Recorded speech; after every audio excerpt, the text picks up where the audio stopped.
Okay, so well, let me start the session. This is an invited lecture series organized by the BK 21 Plus, and Evren, you are the first speaker actually. So it's my honor to introduce Dr. Evren Dinçer. He's a professor in sociology at the University of Abdullah Gül in Turkey, and he uh, graduated with a PhD in development sociology from Cornell University, where we took class together, obviously. Yeah, and today he's going to um, uh, give us lecture on the Turkey's post 2001 tertiary education boom and the policymaking addressing the youth. Um, since this class is methodology class, he's gonna talk a little more about the methodological and conceptual issues. So we planned to give a speaker about an hour, but about 40 minutes presentation, and then maybe we can start question and answer session. So it there are many points of discussions. We can go about 90 minutes, but maybe before that we will end the session. So is it clear? All right. So I will uh, yield the floor to Professor Dinçer. All right. Whenever you are ready, please. Thank you. Thank you very much. Thank you all. It's great to be part of this series. It is also greater to be the first one on this one. So let me share my screen. Well, you're not asked me to talk about conceptual issues, but in the way I understand sociology, I should say, not in sociology in general. One of the things, one of the key things, one of the key methodological things about a certain subject that you want to study requires a very thorough understanding of the field. So unlike journalism per se, we're not really going into, obviously, in a field without knowing the basics. In fact, preparation for the field work, asking the right question requires a lot of understanding of the situation. So here first, without going into too much detail, I will talk about the framing of the problem I'm hoping to present to you. And then I will address some methodological issues, and I will just tell you how we can address these problems. So the question at hand is Turkey's post-2001 tertiary education boom. Obviously, 2001 may sound like a very arbitrary selection here, but in Turkish context, it is very key because that's when we had a huge financial crisis, one of the big financial crises since the 1980s. But this one hit very hard, and it became kind of a starting point for a wide range of policies, and investing in infrastructure and university colleges and youth has become one of the outcomes, or became one of the outcomes of this issue. So again, this is a university boom, tertiary education boom. Obviously, we have to understand the context of which universities are organized in the world in general. You guys are all coming from very distinct backgrounds. Every country has its own distinctive structure. But one of the things I want to make sure that tertiary education and the way we actually conduct that has a very particular roots in the way it is designed in the United States. So a lot of countries, one way or another, not imitating, but somewhat responding to the ways in which the structures in which American tertiary education system is built. So I'll talk briefly about that, and then I'll come to tertiary education in Turkey, the boom I will talk about, and then I will ask the question, the key question of this class, which is how can we study this boom? And I'll try to finish with some speculative section on the impact of COVID, which is changing the way tremendously, especially with the rise of new online techniques that we are going to use in the foreseeable future. So let's talk about what happened in the United States real quick without getting into too much details. Some of you may already be familiar with this. But before that, let's ask what's modern university? I mean, what is the context that brings us all together? It's a 19th century institution. Obviously, universities are much older, right? If you look at the mottos, you will see Oxford is established in the 12th century. But we basically talk about university in the modern sense as a 19th century institution. And the threshold is the institutionalization of the secondary education, actually. If you look at the literature closely, if you don't really have an institutionalized secondary education, you're not really talking about a modern institution. Before, obviously, there was university, but it was addressing to these very limited group of people. And after, increasingly, at least it started as an inclusive institution in idea.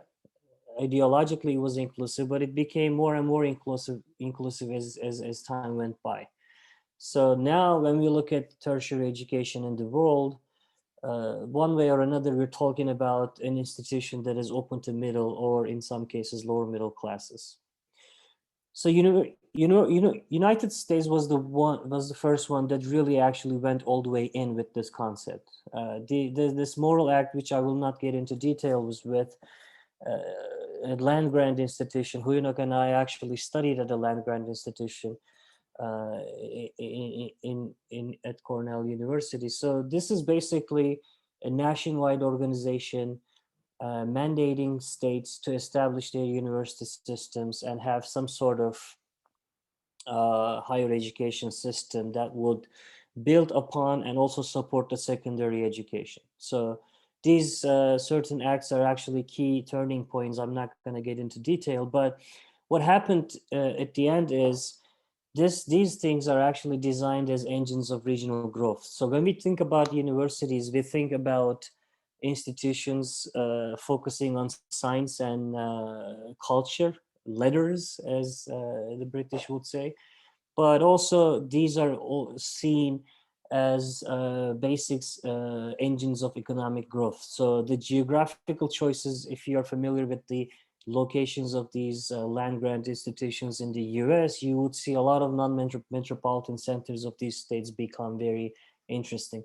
This particular point is going to be important when we talk about Turkey, because the spatial component of university boom lies at the made in Turkey. So engines of regional growth was important. And if you look at the literature, usually if you have a university in certain county in the United States, in the long term, you observe 1% to 3% more annual growth than nearby counties. That's actually a massive difference if you think about it in the long run. This is really a distinguishing factor. This kind of pushes university as an institution way beyond just an academic institution focusing on science and culture. So if you look at the American system closely, you see the federal and state level as quite important distinctions. United States doesn't really have too much federal overseeing process. This is going to change drastically in Turkey, by the way. There are a lot of laws framing the higher education system. There are a lot of funds, there are a lot of tuition programs, there are a lot of supports, but at the end of the day, universities are highly independent and most of the overseeing, if any, is conducted at the state level. So I'm not familiar with the South Korean system, but in Turkey, you will see an exact opposite of this. And perhaps your countries have some interesting distinctions in this context as well. But these scalar differences, as we call in the literature, matter because that actually applies to the ways in which these institutions are governed. So again, a lot of this actually puts out a system of a very decentralized system nationwide in the United States. Even though United States kind of took the lead in institutionalization of universities in the world, this model was not really followed to a great extent across Europe, and again, not really familiar with the rest of the world. It's a very interesting institutionalization because the public-private distinction is very important. There are lots of universities in the US, as you can see, more than 4,000. The majority of those universities are actually private, as you can see.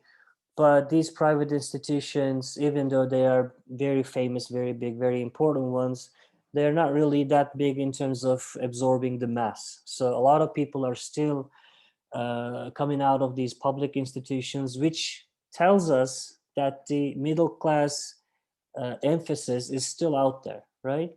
So that's definitely the case in Turkey, and definitely the case in many other parts of the world, especially in Europe.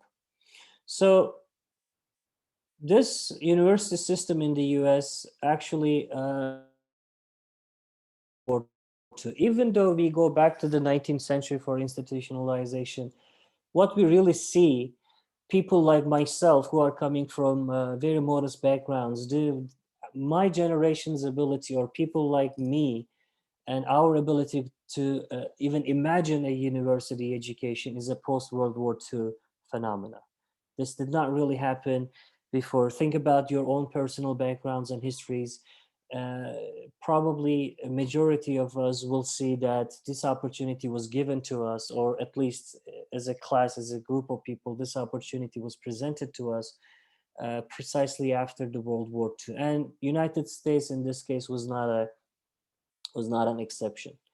So a lot of programs over the years created some sort of an expansion after the World War II. And the baby boomers, a group of people we like to talk about in the context of COVID-19 as well, were actually the first beneficiaries of this increasing and expanding public education system. So over time, American higher education numbers went up.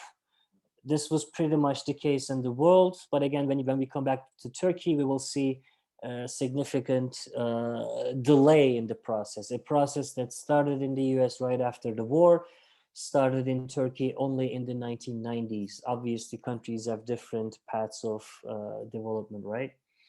So the locational choices, the importance of location, space became very important after the World War II. If you guys are familiar with the American system, you will hear American urbanization. You always hear this concept of suburbanization, and universities in this context were used to promote suburbanization and just further increase the divide within American society. So marketization became a big thing. I'll just quickly get over this. And then over time, American universities pretty much lost their public middle class characters. And if middle classes wanted to go to the university, they had to assume a significant amount of debt to be repaid once after they graduate. So it became a system that is open to masses, but a very costly one.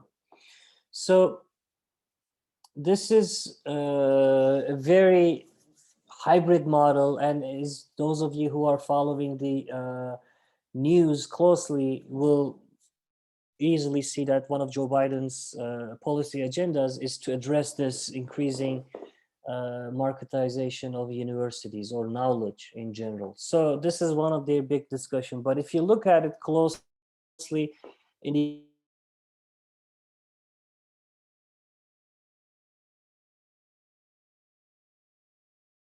Sorry, Professor. I think he got disconnected. Oh. Maybe we should wait until he's back.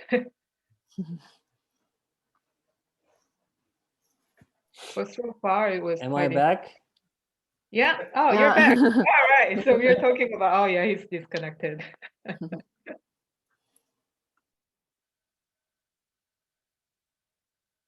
So we heard until the Joe Biden's policy and the marketization of Okay, universities. sorry about that. So, yeah, technology. Yeah, so that dynamic is still out there. That debate is the biggest debate in the US politics. Can you hear me? Yep. Okay.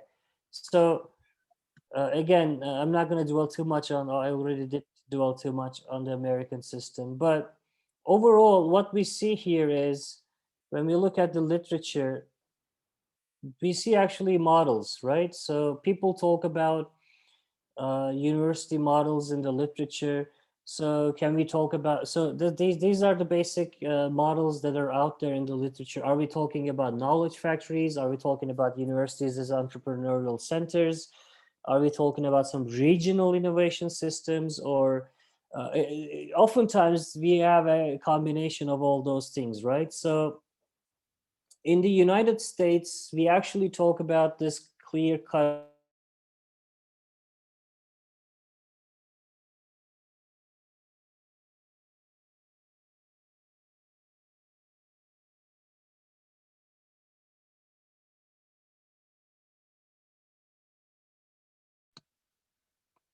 Wow. Maybe we should ask him to turn off the video. Maybe that will help.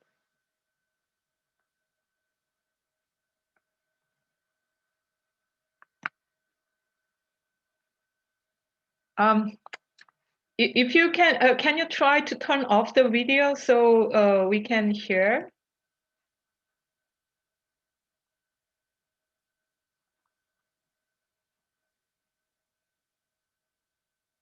And the mic is off, Evren?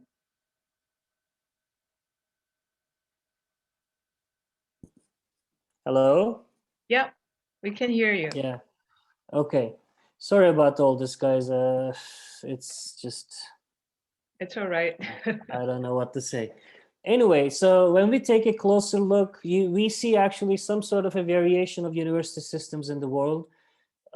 These as you can see, as we go up, you have some narrow focus, and as we go down in the list, we see some broader sociocultural focus in the ways in which universities are operating. So we see a lot of things in the first three, in the first in the upper half of the chart. You see a lot of characteristics that can be attributed to the United States, but in the bottom half, we see a lot of characteristics that will be attributed to the Turkish case, which I will get right now. So we see in Turkey as universities as not just knowledge factories or some entrepreneurial institutions, even though our documents talk about that in that way. In reality, we see universities in Turkey more as anchor institutions or some sort of regional growth elements. So let's go back to the US. We look at the system. There's some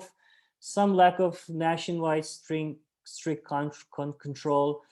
There is a legal framework, but state universities usually absorb the massive demand, and usually students are considered, especially in the past 2 decades, not just students, but also as customers. So it's kind of a weird mesh of private and public initiative. So let's look at Turkey. As I said just now, in Turkey, the situation is a little different as we operate them as institutions of anchoring, and at some point they kind of are extensions of the government apparatus in the country. So let's see what I mean by that. So let's look at the current situation. We have almost 8 million people enrolled in the university system out of 82. So this is already a very big percentage. And 1.5 million only were involved in the system in 2001. So as you can see, since 2001, the number went up significantly, even though the population didn't really go up as much. And if you look at the enrollment closely, in higher education institutions, 7.3 million of those people are in public institutions. As you can see, the role of private institutions in terms of enrollment is very small. But if you look at the number of private institutions, we see a lot of private institutions out there. So these are actually very small boutique institutions. So the majority, the big chunk of the demand for higher education is still being absorbed by the public institutions. And also something very interesting, Turkey is ranked 10th in the world in terms of attracting international students, and the current number is 185,000. So this is a significantly big number if you compare that to 1 million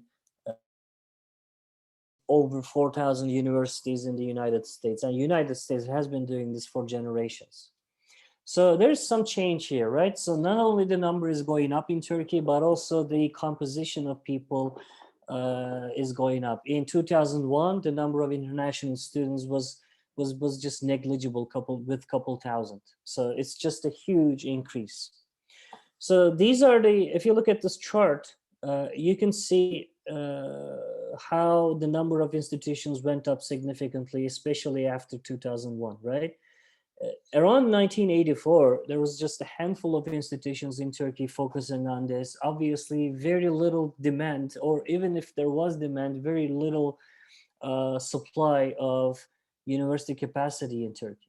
Okay, and again, this is about the foreign students. And just now I told you that in 2000, currently we have 185,000, and that jump just occurred in 2 years. Can you see 60,000 increase since 2018 in terms of the number of high international students? That's a big jump. And these are questions we will actually be talking about. But let's go back to the history. So for those of you who are not familiar with the Turkish geography, this is how what the country looks like. And if you go to 1933, this yellow highlighted place is Istanbul. Istanbul has 1/5 of Turkey's entire population, but you can see how small it is as a geographical place. And Istanbul is home to our first modern university established in 1933. Before, there were tons of university-like disarticulated institutions that were there for like centuries, for millennia, if you will. But this is the first modern university that we know of. But as you can see, the rest of the country is pretty much small. So until the World War II, there's not really much else going on around the country. So after World War II, there is some expansion. So all those cities that you see, one of them, Ankara, is the capital, the gray one, and the purple one on the left-hand side is Izmir. These are three largest cities in the country. But the other ones, although they are not big cities, as you can see, the idea behind establishing new universities in other parts of the university is just to establish certain anchors, right? So Ankara is a capital, is a small city, but the green city next to it, at the time of establishment of this university, has population less than 100,000. So this is a very, very small city. So in a way, this is government's way of expanding the university, right? These are the dates. So not really a policy focusing on the youth per se, even though obviously catering to young people, but this is also a way of expanding government's ability to govern nationwide geographically. So that establishment, that initiative continues in the 70s, very, very slowly. And if we have a 1980 military coup, and after the coup, as you can see, the map gets a little more colored, right? But all those institutions are anchoring institutions. So these institutions are not just universities catering to students. They are mostly government's initiative to expand its ability to govern countrywide. So the situation gets, number of universities goes up significantly, but the real expansion, which we call the fourth expansion round, comes in 1992. As you can see, pretty much the entire western part of the country has universities. And then if we come to 2006, pretty much every city in the country has university. 2006 is an important date. The initiative that started in 2001, the boom, turned into an institutional initiative in 2006, and all of a sudden we have universities all around the city, all around the country.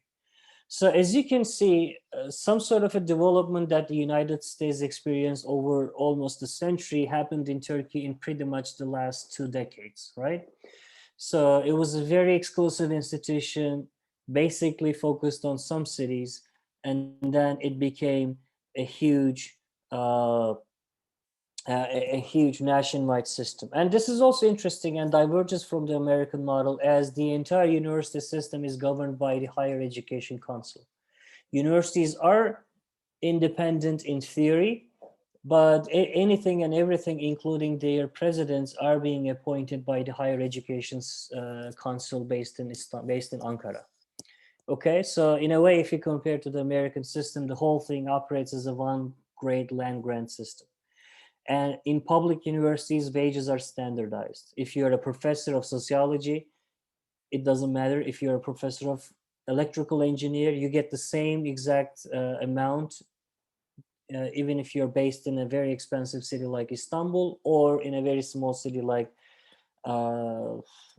cheap and small city. You get the same wage, right? Very interesting approach to a very interesting problem. Well, also, if you look at the R&D, one of the things we think about universities in of Turkish universities is very limited. So, and if we have any R&D, usually those R&D enterprises are located in the major cities, especially the top 3 big cities. There is an NSF equivalent, TÜBİTAK. It mandates a lot of public-private partnership, but it doesn't really succeed in creating all those desired patterns or some sort of economic outcomes, right? But this is the idea. Interesting thing is, this is kind of carved in stone. If you look at the official documents, you will see that the expansion of university system justified as a technology entrepreneurial university, but the reality is not really like that. What about the students? If you look at the students, we see a public higher education system that is highly subsidized, no tuition, extensive dormitory support, extensive monthly stipend support. So pretty much a push towards people to attend these universities. And then you get a lot of reduced services from reduced fees for municipal services. But also the key thing is the very last one. These people, about 8 million people, are also entering the labor market, a subject that I'm currently working on, as cheap and informal labor. So one of the unintended consequences of this is that this generates a lot of labor force for especially service industry, coffee shops, retailers, and all those places are actually hiring these university students, which is definitely not the plan. But let's come back to that anchoring thing. So we see massive built environment expansion, massive housing expansion. That's one of the things why I want you to understand Turkish higher education initiative is not only a scientific thing, but also an urban development project. Government is actually generating some sort of an economy, some sort of a Keynesian approach. They are improving local infrastructure and hoping that will attract some more economic activity in underdeveloped parts of the countries. And that has been one of the biggest pushes, because the amenities that students are demanding are going up, municipal investments are going up, housing expansion is one of the big things, also another characteristic of the post-2001 expansion, and obviously students change culture wherever they go, right? Obviously, this generation is one of the most globally interconnected generation, and that has a huge impact even in the most conservative small towns in Turkey. So in that sense, it's a huge cultural change as well. All right, so let me skip this one and come to, I'm not going to talk about private universities too much, because as you can see, they are mostly located in big cities. So let's go back to that chart that we discussed, the United States. So in the United States, as I said, those knowledge factories concept, entrepreneurial university concept was more at the center. There was some sort of a market-led or very integrated systems with the market you could see all around the US. In Turkey, what I see is these highlighted two things at the bottom half. The universities are responsive to territorial development, and they actually play a key role in supporting local social and economic stability. This is supporting is what is used in literature. In Turkey, I also say it is creating, not just supporting. It's creating such environments in places that are not really there. So just to cap, these are anchoring institutions with privileges. Enrollment is going up significantly. Academic success, even though Turkey ranks number 20 in Web of Science total citations, academic success, the goals have not been accomplished, and the status of academics is very interesting topic. So, and also around universities, large campuses, we see a lot of cultural enclaves. So this is the background. So how can we study this complexity? So this is a very different picture than the United States in particular. So one of the things I want you to do, to look at, or I would suggest you to look at if you ever did study Turkish higher education, is just look at actors. One of the key actors is centralized bureaucratic system. The centralized decision-making puts people in Ankara in such powerful positions. So we have to address some sort of a research method that has the ability to look at that. We also need to look at academics, students, and parents. So what kind of academic class structure? Some people in the literature in Turkey call them new aristocrats, right? They're not really making as much money, but their status is significantly higher than people around the same wage scale. And we also have to look at students, right? Why these people are actually interested in this system in such massive numbers, and why parents are interested in. The second thing to understand in terms of this boom is the space. So there's this big push from metropoles to small towns. There's this big push for regional development, built-in environment development. There is obviously some challenges, some clashes between that development and local, already existing local power networks. And obviously we look at the state's interests in creating anchors all around the country. So if we study Turkish education, apart from actors, we also have to look at space very closely. Okay, what about the youth? The beneficiaries of this system, or the customers, if you will, depending on how you look at it. So obviously, this is a time that demands a lot of skills from higher education, from young people. This is also transforming small cities with young people coming in and demanding significantly more and diverse things than older generations. And then we talk about hybrid youth cultures wherever they exist, right? So these things are also need to be addressed, and the clash between these young people coming in and local people also need to be addressed already. And finally, the thing that I'm closely interested in finishing an article on, we also need to look at their impact on the local labor market. If you go to a Turkish college town, what you see will be pretty much university students working in all service industries.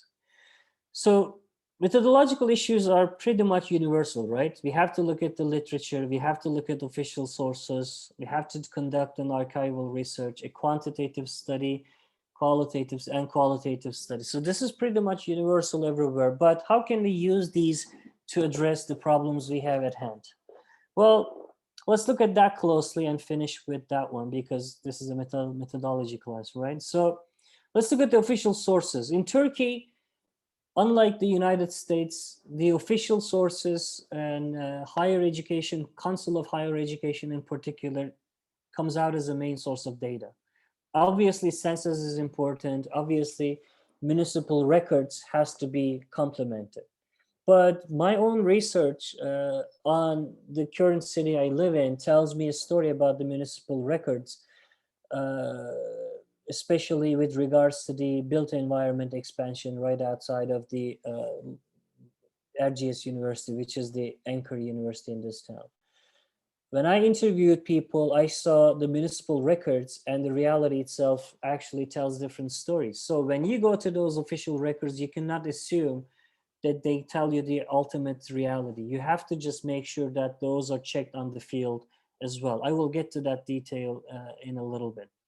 So what else I would do? Well, I actually need to look at international institutions, as higher education statistically is very closely watched field. So we have the benefit, we have the advantage of taking a closer look at this. Obviously, numbers are a lot more reliable in countries with longer histories of university higher education, but their numbers exist pretty much across the board for all countries. So literature review is important because we have to look at the existing research, right? We're not supposed to be doing the exact same thing that is already out there. But in my opinion, literature review is important in concept building. So when I use the concept of anchor, I did not really come up with that. That was already an existing concept in the field. And I really looked at the ways in which it is used in certain contexts like Europe, United States. And I developed my own description of anchoring institution in Turkey with all that differences, all that peculiarities that makes the Turkish case different from these other things. So in that sense, concept building is key. But also, as I just did in this presentation, comparative analysis is key. So when you look at the paths taken in other places thanks to the literature you review, you get to understand your own case a lot better. You just understand or you have a new perspective on how certain decisions are made in certain turning points. Okay, so in that sense, literature review is just way more than just way more than to see what is already existing in the current literature. So I take that step very seriously.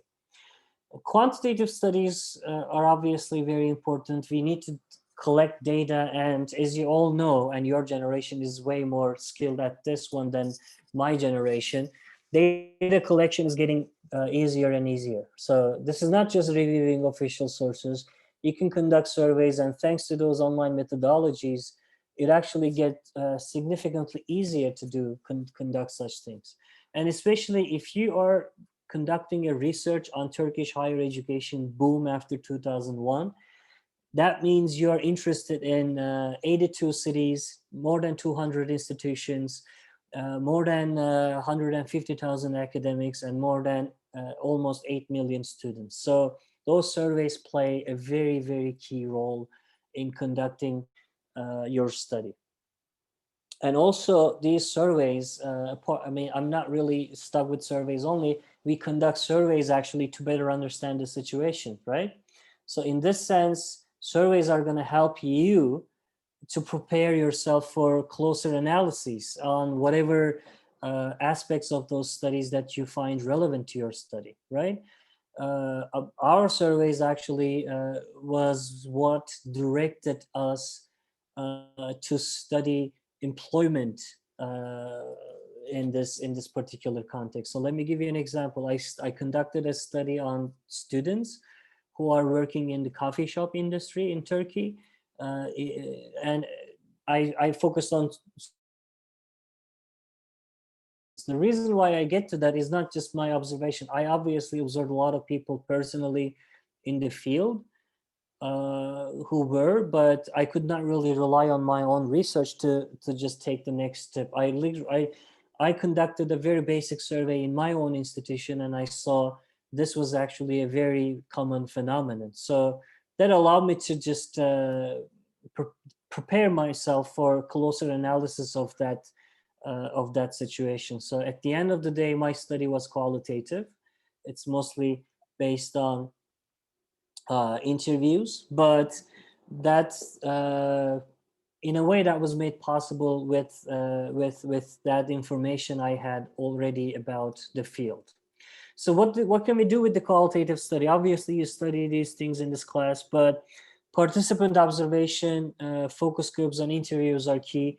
People usually in qualitative studies, people usually limit their studies with interviews, but these two other methods are very complementary. And again, if I refer to my own research, we really had very significant benefits of the focus groups where our interviewees, the volunteers, interacted with each other. So that allowed us to see so many different motivations behind work, but also so many more overlapping issues, overlapping interests, overlapping concerns of these students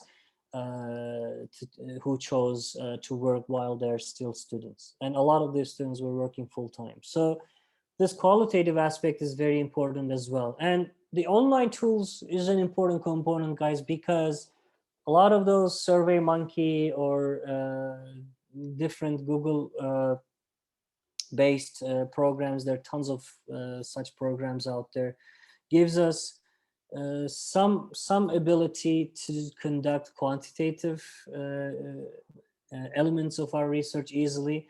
But obviously, a lot of that is actually can be used for qualitative study too. So if you can get your ethical review board approvals, you can do a lot of your interviews online, and that actually just expands your horizons significantly. Obviously, this has to be done very carefully with all that ethical concerns in the background, right? So this is basically some of the issues that you have to address, because before looking at, if you're looking at students and their reaction to this university boom and how they change local cultures in a particular city, you cannot really rely on certain methodologies, right? So participant observation, when it comes very handy, right?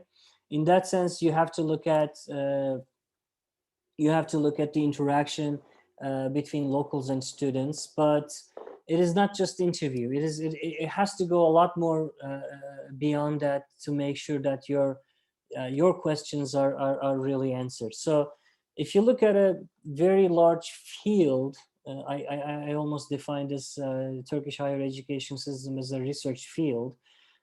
You pretty much have to rely on a combination of all those methodological tools, right?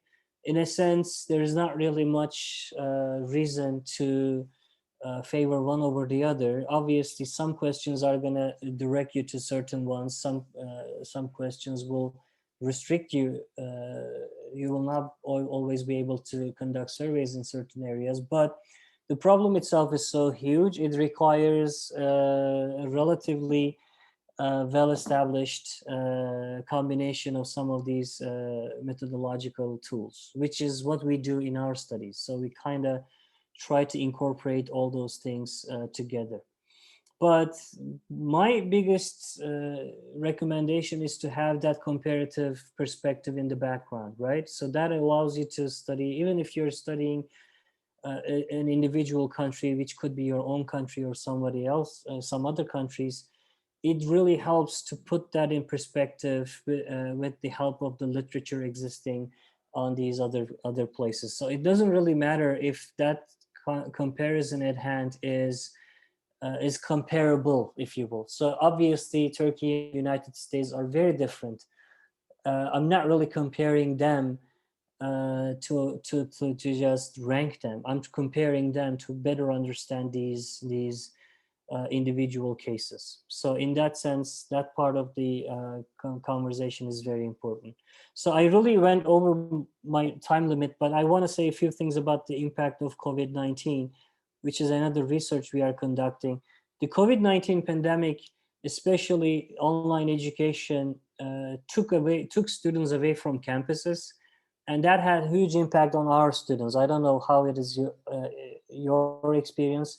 We realized that campuses are actually some very interesting spaces of freedom, very interesting complementary spaces of social and cultural activity. So that really showed us our current, still ongoing research shows us that universities in that sense are significantly beyond that knowledge factory or entrepreneurial university format. So there's something a lot more than that. And in Turkey, we really saw with the COVID-19 pandemic,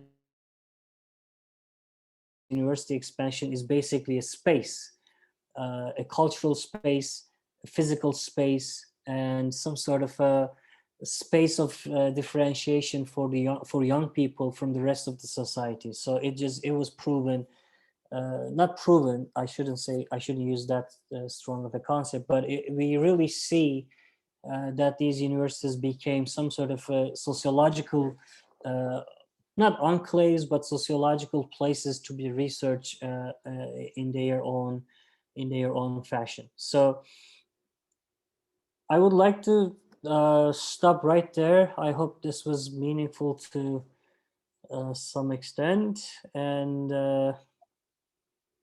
I just want to thank you all.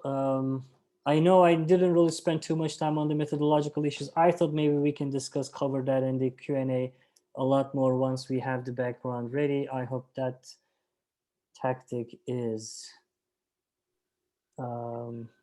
Okay. Thank you very much, Evren.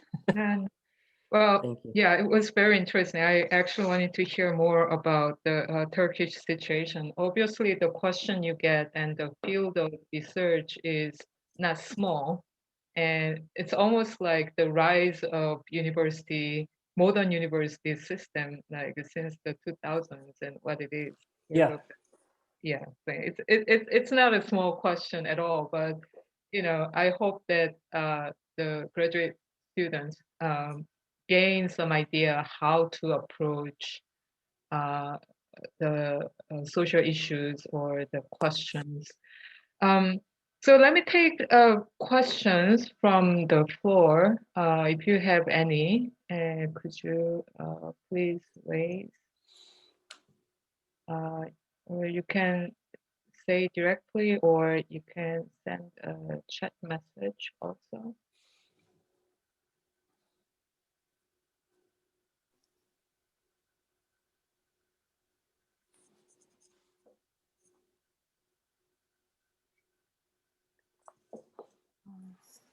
Yeah, Minjung? Yeah. Thank you, Professor, for your interesting lecture. You have focused on the Turkish tertiary education boom. So regarding this issue, I want to ask you one question, two questions. What is your specific research questions on this topic? And how could you analyze and how could you answer to your research questions? Specifically, which research methods you are using for your research? Yeah, this is my interesting lecture. Thank you. Well, thank you. This boom, well, one of the things I tried to say is that this boom can be approached in many ways. Three major ways to be specific. We can look at the actors, we can look at the way space is transformed, and we can look at youth, right? Because this is, in a way, I call this as a policy addressing the youth. The specific questions, I have three ongoing projects. So the first one is about the employment effects. So my first research question, the article I'm writing on, is how introduction of students en masse in certain city urban labor markets transform the local service industries, and also how students are experiencing this integration to the labor market using informal channels as their studentship, as their education still goes on. So this was the first thing I was interested in. For that, as I said in the presentation, we looked at the existing literature, we looked at the numbers. We also ran a small survey to better understand the field itself. But eventually, since I was interested in the experience and how that shapes students' perception of higher education, we preferred to go deeper in our qualitative study. So what we conducted was we conducted interviews, we conducted semi-structured interviews, 25 interviews in one city. We focused on a particular city. But then again, to better understand that city, to have a comparative perspective, we conducted interviews, 10 interviews in other cities, just to ask ourselves, is this city different than the others? Are we looking at a particularly distinctive case? And so in a way, even in our qualitative study, we try to have a comparative perspective, something Huyunok and I have, I guess, embedded in our genes because of the high graduate education we got at Cornell, that department, right? It's because that comparative thing always helps you to better understand your own topic at hand. So again, since this was mostly focused on the experience and how it shapes students' reactions of perceptions of higher education, we really favored qualitative research on other ones, right? There's another research we are conducting right now. We're looking at 4 very small cities with universities established after 2008. These are very young institutions, very small cities, and we try to understand the impact of COVID-19 in those cities,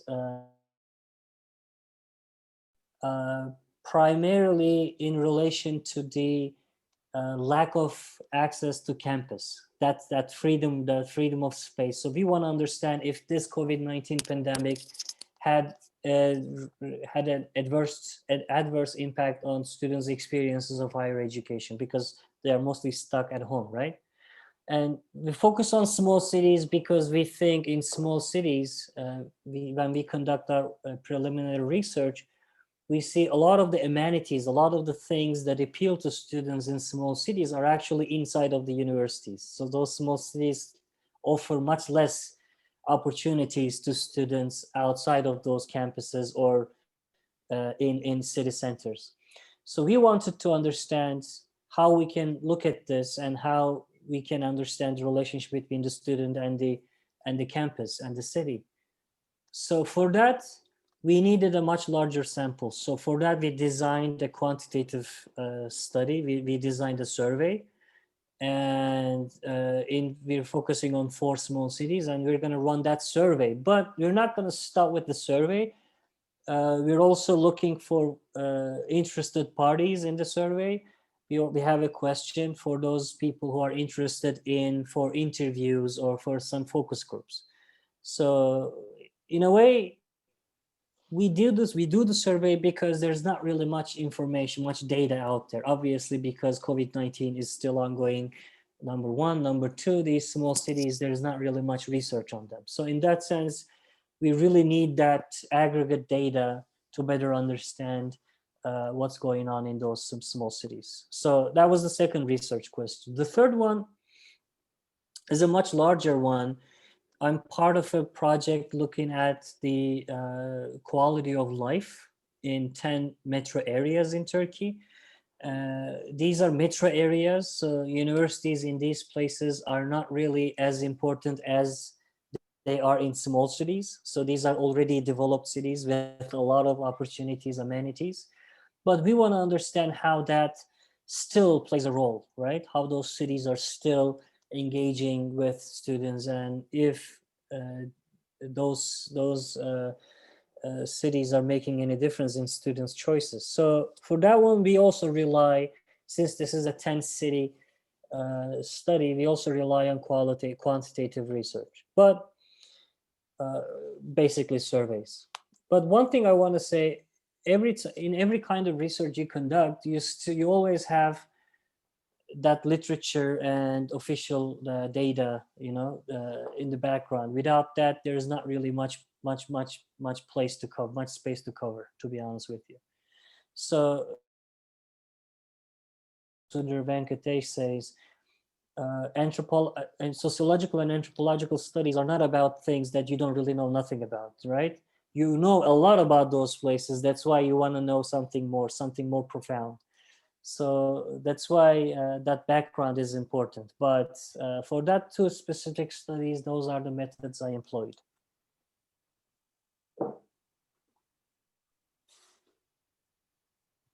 Thank you, Professor. Thank you. Yeah, good question and good answer. Any other questions? Yes, Professor, may I ask something? Yeah, sure. Thank you, Professor, for this comprehensive presentation. My name is Rizwan Sheikh. I'm from Pakistan, and we Pakistanis have an attachment towards Turkey. So I have some questions and comments for you. You may note it down, or if you want to recall, I will repeat again during No your problem. discussion. Okay. While you were discussing about historical background about universities, in your view, the concept of nation states pre and post.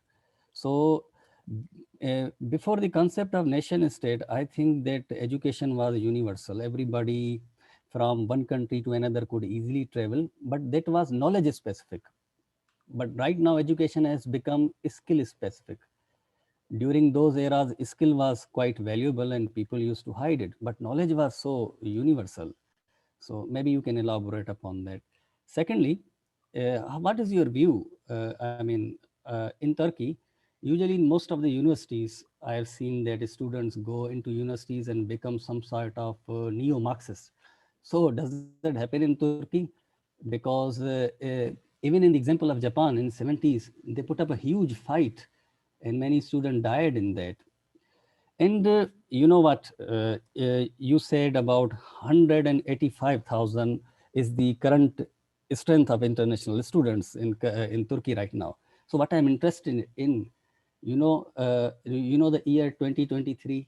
So we Pakistanis are actually looking forward to that year 2023 because of its great importance. So do you see that after the year 2023, there is going to be some sort of a drastic change into your educational system or, I mean, something else? Just for the sake of audience, Turkey during the World War, after the Khilaf, after World War One, I guess, made an agreement for 100 years. So this agreement expired. So in this context, I am asking to the professor. Second, another thing is about, you see, when you were mentioning that international students' strength is quite high, but in Turkey are in top 100, 200, or 500 in terms of ranking, and how much many publications are they are producing, because usually what we see universities ranking is based on these couple of things. And again, another question about historical background. You see, unfortunately, in our history, our shared history, uh, during 15th or 16th century, maybe, printing press was banned by us. So when the Western world was, they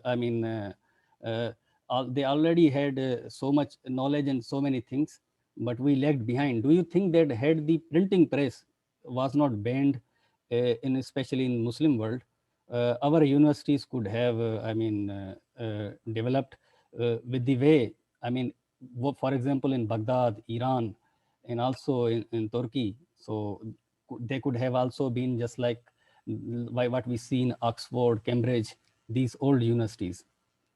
And yeah, one final comment just when you said about COVID-19 impact, that there is freedom, cultural, physical space, and so on. But I also look at from another perspective, that at least students in the international campuses are free from racism, discrimination, and mass shootings, especially in the case of US. So these are a couple of comments and questions I would love to hear from you. Thank you so much. Very, very nice questions. I have a lot of students from Pakistan, by the way. Our university is instruction is in English. We only have like 2,000 students, and 212 of them are international, so they have more than 10%. I have great students in my cinema and politics class currently from Pakistan, from Lahore. So the knowledge skills. So one of the things I did not want to suggest, since this was a very fast thing, I did not want to suggest that there was not really much before the 19th century institutionalization of universities. Obviously, these major institutions, including Istanbul University, claims that it was established in 1453, which is the conquest of Istanbul, right? So these were actually mostly disarticulate institutions, university-like, and as Rizwan says, they were mostly focused on certain subjects. Harun Küçük, an Ottoman historian, recently published, I'm going to put his name right here. This came out of Pittsburgh University Press. Science Without Leisure is the name of the title. Was actually the epicenter of world science. So there are like more than 3,000 institutions focusing on all kinds of activities that can be categorized as scientific in today's language. But then again, what we really talk about is the institutional superstructure, right? When we talk about the modern university, what we really talk about the necessary precondition of the institutionalization of the secondary education and university as an institution building on that. So if you look at Harun Küçük's book in the 17th, 18th century Istanbul, you don't really have that. You have some sort of guild kind of organizations everywhere, focusing on certain topics, creating the most important knowledge, as Rizwan just also specified, but not really organized in that particular way that we understand universities of today. So in that sense, it is a key distinction and a distinction to be made. And obviously, universities in the Islamic world, most of them, like LSR, are much older than Oxford and Cambridge, right? So in a way, there's a tradition of that kind of focus, but then again, the institutional structure was different, and that distinction is important. That is, since the emphasis on institutions are so is so important, Rizwan, that automatically brings the nation question that you ask into the question, because a lot of the times, especially in the last 2 centuries, most of the bureaucratic organizational structures occur within that national borders, right? National structures. Even if you look at the Ottoman Empire, which was multi-ethnic and multinational, multi-religious, a lot of the institutional structures that survive today are focused on the core of the country, like Istanbul, maybe some port cities like Izmir, Thessaloniki, or Lebanon, places like that. So in a way, that national question comes indispensably, mostly due to the nature of that institutional requirement. So in a way, that's a very good point too, and thank you for letting me to make that point. The neo-Marxism in Turkey, or Marxist, there's some, it's not really that big of, maybe they're making much bigger noise than they actually, are. I don't know. But it is significantly more developed in Turkey than places like United States.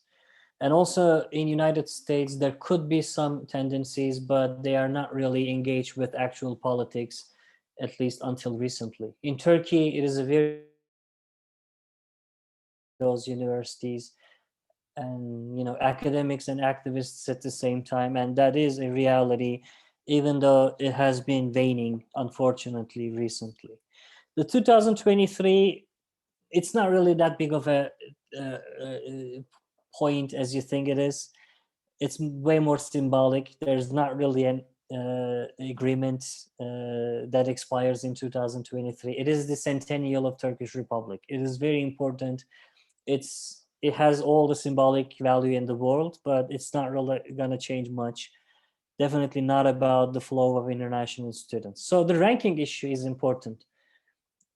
Obviously, ranking refers to universities as knowledge factories, right? So that was what really emphasized in countries like United States, China, probably in South Korea, who, correct me if I'm wrong, Switzerland, Sweden. Rankings are also taken very seriously in Turkey. Whatever official document you look, they are just talking about that ranking boost whenever possible, right? But Web of Science International releases these data daily, you see Turkey in terms of total rankings as number 20 in the world, right? But we are number 39 in terms of citations. So that basically says two things. First of all, number 20 is a very interesting number because in about everything, Turkey ranks between 17 and 20 in the world, in terms of its GDP, in terms of its academic standing, in terms of its, we are part of the G20, right? Some 20. So that's actually our, to use,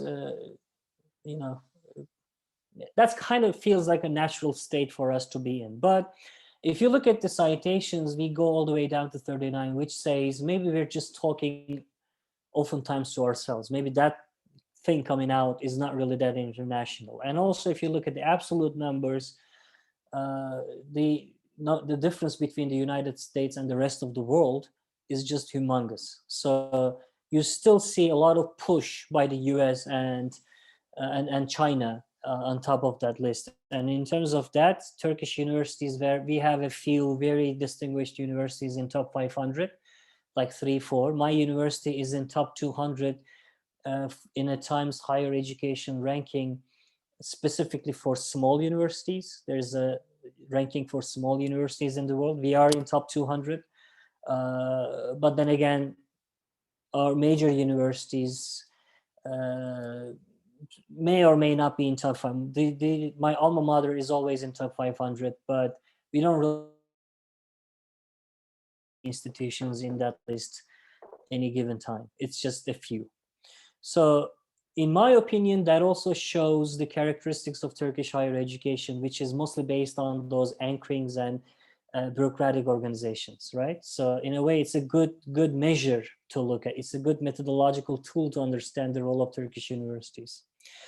The print thing, East and West, yeah, that definitely, I mean, that's even a cliche in today's world to say that, but it is cliche because it was actually a fact, right? It really hindered some developments, and it really pushed countries like Turkey to play a catch-up game in the 1930s. So there is a gap in between, for sure.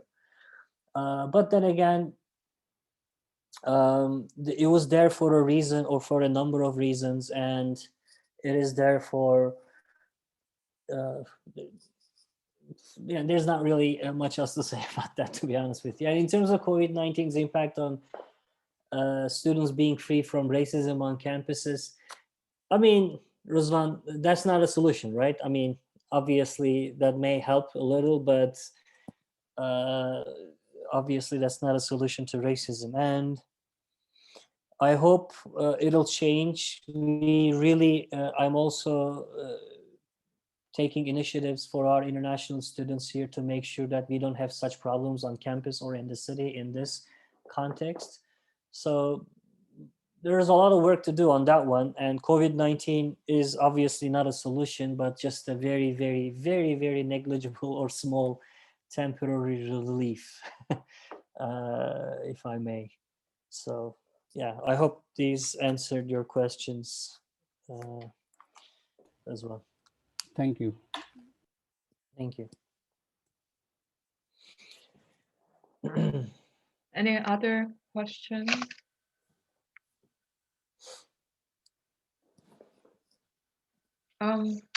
Actually, your research topic, I mean, I didn't know that you did study on the education because, I mean, Evren's work was on the auto industry.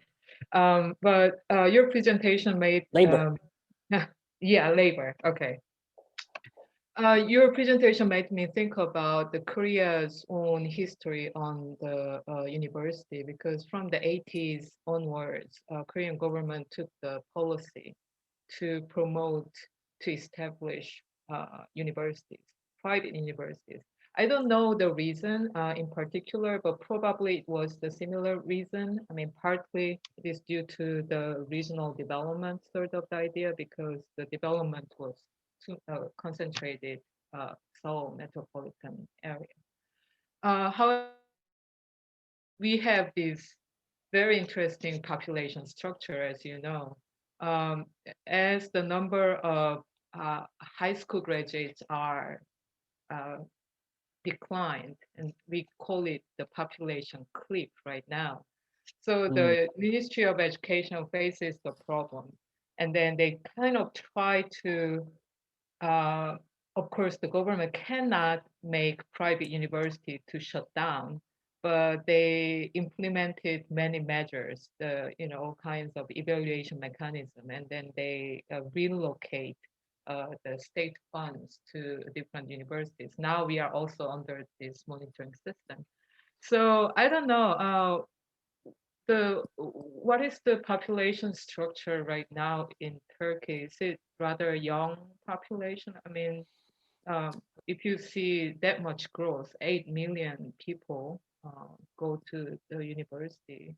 Uh, I guess you don't have that problem right now, but obviously you may face. So I'm curious about the population structure. That's a perfect question and something I should have mentioned. But before that, the reason why I got interested in this problem, university or education, my original research question in my mind was youth unemployment. So I was still focused on employment structures. Turkey has a large young population. We only have 8% of our population over the ages of 65. So it's still looking very much of a very young country, right? So a big chunk of Turkish population is below 30. So that's one of the reasons why demographics. But one of the things that got me interested in this is that, well, this is a country with officially 26.7. This is January 2021 figure. Officially 26.7% youth unemployment. So that was the original motive. So in a way, the reasons why I call this as a policy tool is because universities are technically taking students out of the job market, because when you're a student, you're not categorized as unemployed.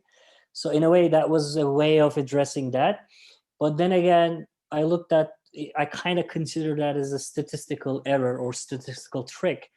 But then again, when I looked at the university campus students' body composition, I see a lot of people working. So it's a weird place, So these guys are not unemployed when they don't work, but they often work, right? So it's a weird position. So my original motive was still work. So it was still a sociology of work. I realized, well, I have to look at this historically, the evolution of this institutional structure, to better understand the policy choices made in this particular context.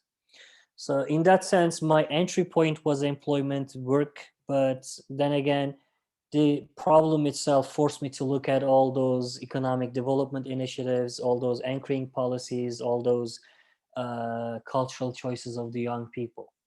So that's number one. Number two, yeah, still a very young country, obviously aging, but not as fast as it is experienced in Japan or South Korea. So life expectancy is relatively high, but again, not as high as those 74 is still for men, 78 for women. It's still significantly below some of the more advanced countries like South Korea, Japan, or European countries. So this is also still a country that has pretty much 25-26% of its population in the countryside. A lot of anomalies in Turkish demographic structure is out there. Officially, this number is 11-12%, but it's a statistical trick that the Turkish government did. Pretty much, they changed the names of those villages into neighborhoods with some decree that automatically took the population ratio of rural people down, but that didn't change the reality. A lot of people still live in the countryside. I believe that number should be significantly lower in places like South Korea. In the United States, it's just 2%, as you know. So if you look at the demographic structure closely, this is a still very, very young country, and that makes this policy towards young people, the university is almost a mandate, right? Because on the one hand, you have this up and coming population, millions of people, more than 50% of the population in that segment, looking for certain skills, looking for certain opportunities. But then again, your employment, your labor market really falls short of providing those opportunities. And then universities all of a sudden come some sort of a buffer zone, if not a solution to that problem. So that's how I look at it.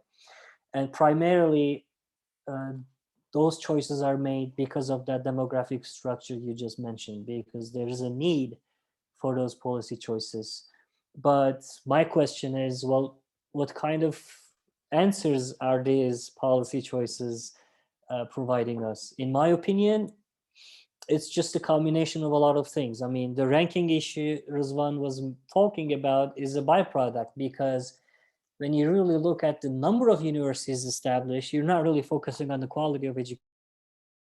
It's a choice that you're making, right? So if you look at the universities built after, established after 2008, you're not really seeing a lot of academic success, right? So because it was mostly an anchoring institution trying to solve some other demographic, some other political problem. So in a way, it's as farther as it can get from a knowledge factory concept, even though the documents in Ankara constantly highlight that aspect more than any other. They don't even acknowledge the economic development tool aspect of it. They always consider that as an entrepreneurial institution with focus on the knowledge. But as sociologists, when we look at the situation closer, we see it as a policy reaction to a demographic situation, to an economic situation, and also to a political situation. So yeah, in that sense, it is key. And quite different than South Korea, probably. Yeah.